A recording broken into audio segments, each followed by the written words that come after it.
قبل سنوات طويلة وقبل ما يسمع العالم بتسريبات أو فضائح مالية مثل الجرائم العابرة للحدود أو غسيل الأموال، كان في سؤال واحد يؤرق أخطر المجرمين على وجه الأرض.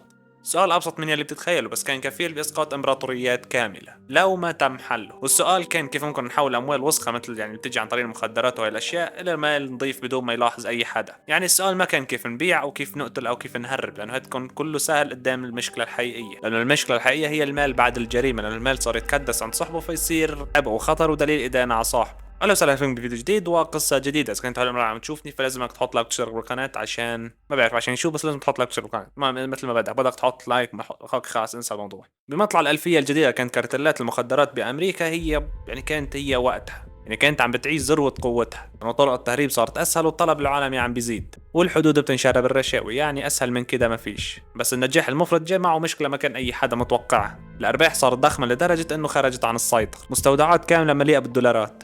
يا رب ما بدي مستودع، كرتونة وحدة بتكفيني طول حياتي، بس بالحلال يعني على اكيد مش عن طريق المخدرات. حتى لو عن طريق لا بمزح والله. فطبعا بعض الدولارات صار يتوسخ ومنها صار يتاكل من الرطوبه، والبعض منها اكلته الفيران. يعني كل هالمليارات الدولارات ما حسنتوا تعملوا مستودع مثل الخالق تضبوا فيه دولاراتكم؟ شو هالحمير.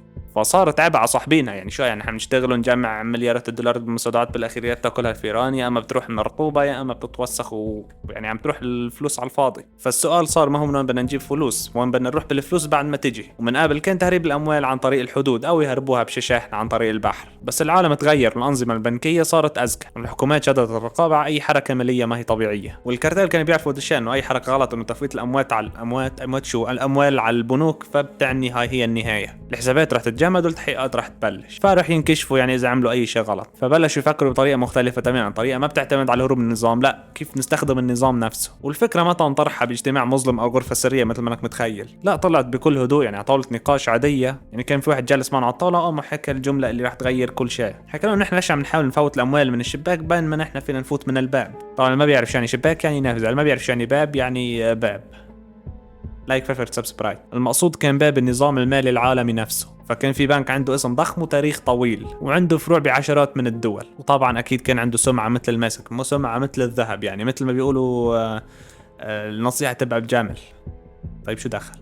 شي بيعرفني؟ ما بعرف. بنك ما بيخطر على بال اي شخص انه ممكن انه يكون متورط بهاي الاعمال الوسخه، فهذا البنك هو المفتاح. ببعض الدول اللي عنده الرقابه ضعيفه بلشت فروع هذا البنك تستقبل ودائع نقديه غير عاديه. بالبدايه كانت ارقام فيك تبررها، بس شوي شوي صارت الارقام تكبر لحد ما وصلت لمستويات غير منطقيه. يعني ملايين الدولارات عم تفوت يوميا على هذا البنك، حتى صار يفوت عشرات الملايين. يعني حتى ارقام صارت تصعب على الموظفين انه يسدوها. يعني فجاه تلاقيه داخل والله بدي احط 100,000 مليون دولار بالبنك. طبعا الموظفين كانوا كلهم مصدومين، يعني شو هذا من وين عم تجي كل هالفلوس. والموظفين بعد ما لاحظوا الشيء كتبوا تقارير داخلية، وفي البعض منهم ارسل ملاحظات، والبعض منهم طبعا كان ساكت، كان خايف على وظيفته وكمان كان خايف على حياته. يعني قال لك ما يقوم يطلعوا مثلا تجار اعضاء ولا شيء يقوموا يفرموني يسووا من لحمي كباب، والجزء الثاني الاعضاء يروحوا يوزعوها حول العالم. فلا خلص خليني انسان مجمع مثل ما انا افضل، خليني ساكت. فبعد ما طلعت هاي التقارير وهي الملاحظات ما سوت اي شيء، لانه اجت تعليمات من الاداره العليا انه خلص تقبلوا كل في شيء اموال، ما تحاولوا انكم تمنعوا اي شيء وما تطرحوا اي سؤال. يعني بده يحاول يحكي او يسال سؤال، انا مدير البنك شخصيا بدي اجي وانحره.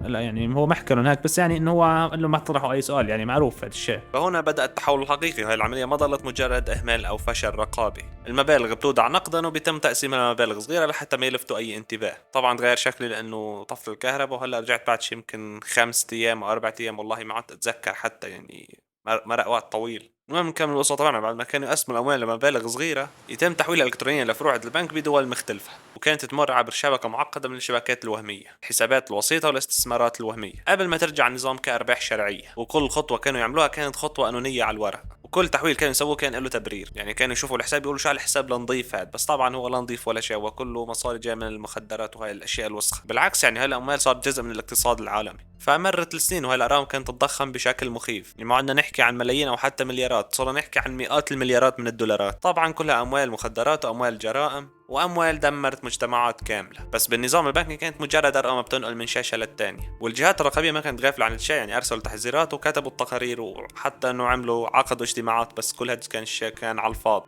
لانه كل شيء كان يندفن تحت طبقات من البيروقراطيه والتاجيل والمصالح المشتركه. الارباح كانت ضخمه والنظام كله مستفيد، لحد ما صار شيء ما كان بالحسبان. مجموعه صغيره قررت انها تكسر الصمت. بلشت التحقيقات بهدوء وبعدها توسعت وبعدها انفجر. اللي سووا انه اتبعوا هاي التحويلات عبر السنوات وربطت هاي الحسابات بالكرتلات وكل الصورة انكشفت. العالم انصدمت، ما هو لانه الجريمة صارت، انصدمت لانه هالجريمة اكبر من اللي بيتخيلها اي عقل بشري. بنك عالمي بسمعة نظيفة كان شريك بوحدة من اكبر عمليات غسيل الاموال بالتاريخ، فالصحف انفجرت بالعناوين والسياسيين كلهم تحولوا الى سنافر غضبان. يعني معقول كل هالاموال وكل هذا الشيء صاير ونحن ما لنا حصة بهذا الشيء؟